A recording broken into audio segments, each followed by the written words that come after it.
안녕하세요. 저희는 지금까지 하나님이 세우시는 가정 청사진을 함께 공부하고 있습니다.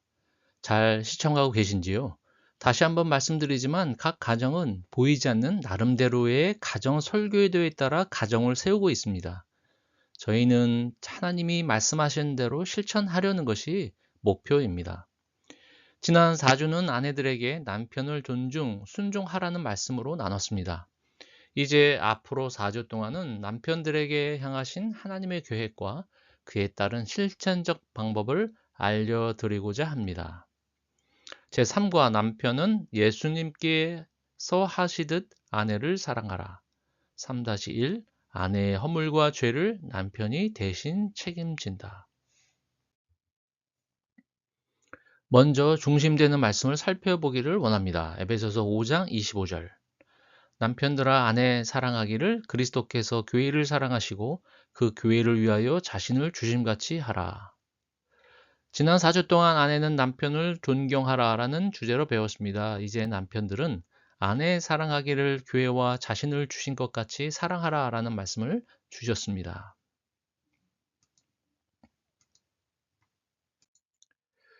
남편은 아내가 좋은 아내이기를 기대하지 말고 자신이 먼저 좋은 남편인지를 점검해 봐야 합니다.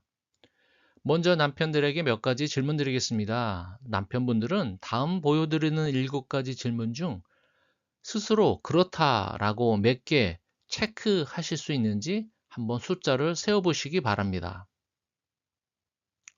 첫째, 나는 아내의 칭찬할 만한 점 3가지를 바로 말할 수 있다. 그렇다, 안 그렇다.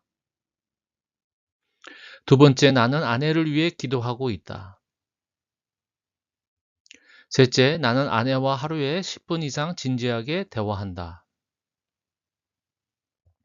네 번째, 나는 자녀 교육에 적극적으로 참여한다. 다섯 번째, 나는 아내의 필요에 예민하게 반응하는 편이다. 여섯 번째, 나는 아내의 말을 잘 들어주는 편이다.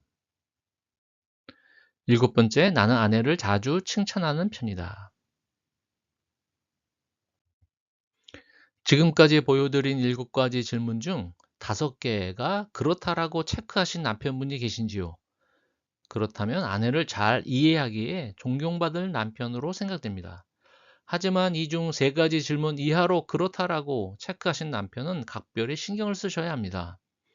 사실 남편이 나빠서가 아니라 잘 몰라서 그럴 수 있으니 앞으로 잘 배우시고 노력하시면 됩니다.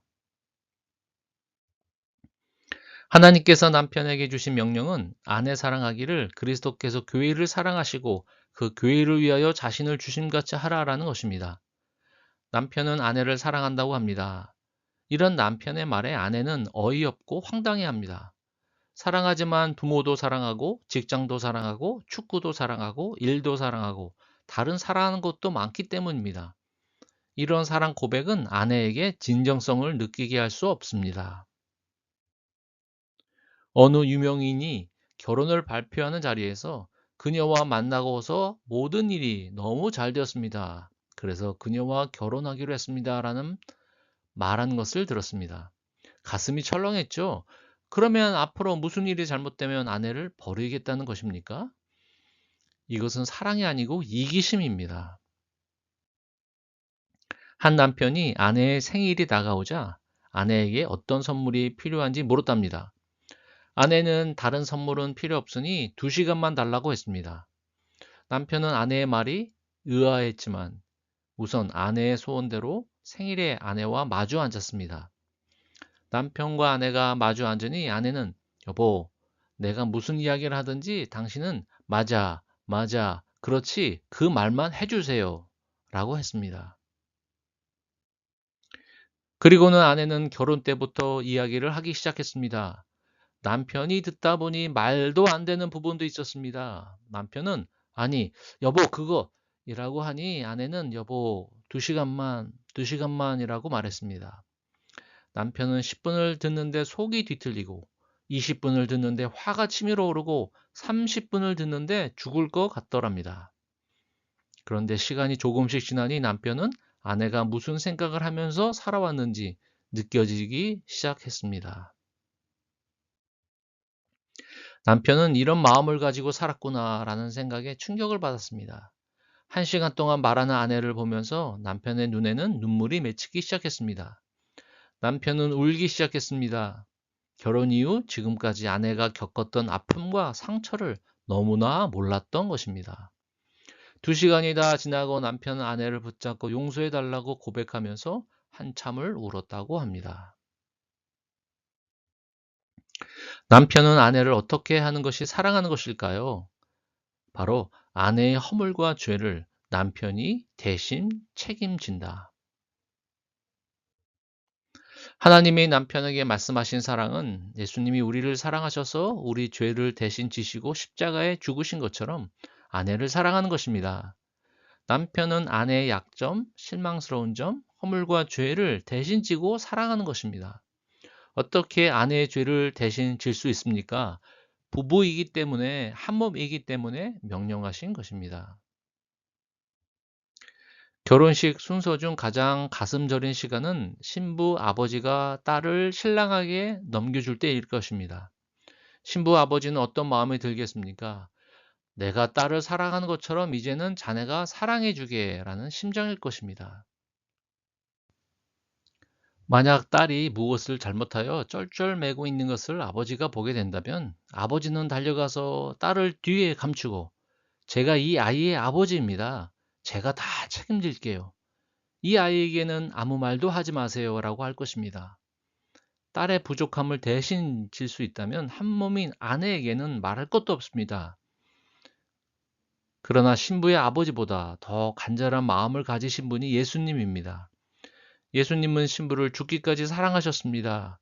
아내의 잘못을 남편이 책임져 주는 것보다 더 사랑받는 느낌은 아마 없을 것입니다. 한 아내가 새로 산 자동차를 운전하다가 접촉사고가 났습니다. 순간 사고가 났다는 이야기를 들으면 화낼 남편의 얼굴이 떠오르더랍니다. 남편의 화난 얼굴을 밀어두고 우선 사고를 처리하기 위해 자동차 수납함에서 필요한 서류를 꺼냈습니다. 서류에는 남편의 메모가 붙어 있었습니다. 여보, 사고가 나면 제일 먼저 기억해. 내가 가장 사랑하고 걱정하는 것은 자동차가 아니라 당신이라는 것을. 아내는 메모에서 느껴지는 남편의 사랑에 안도하며 눈물을 흘렸습니다. 아내의 허물, 연약한 모습, 실수들을 남편이 대신 이해하고 책임지는 남편이 되는 것이 바로 예수님이 그 교회를 사랑하심을 몸소 실천하는 방법입니다. 아내의 잘못, 연약한 모습들을 감싸주고 이해해주는 남편들이 되시기 바랍니다. 이번 주도 하나님과 동의하는 모든 가정이 되시기를 바라며 아내의 허물과 죄를 남편이 대신 책임져주는 멋진 남편들이 되시기를 바랍니다. 수고하셨습니다.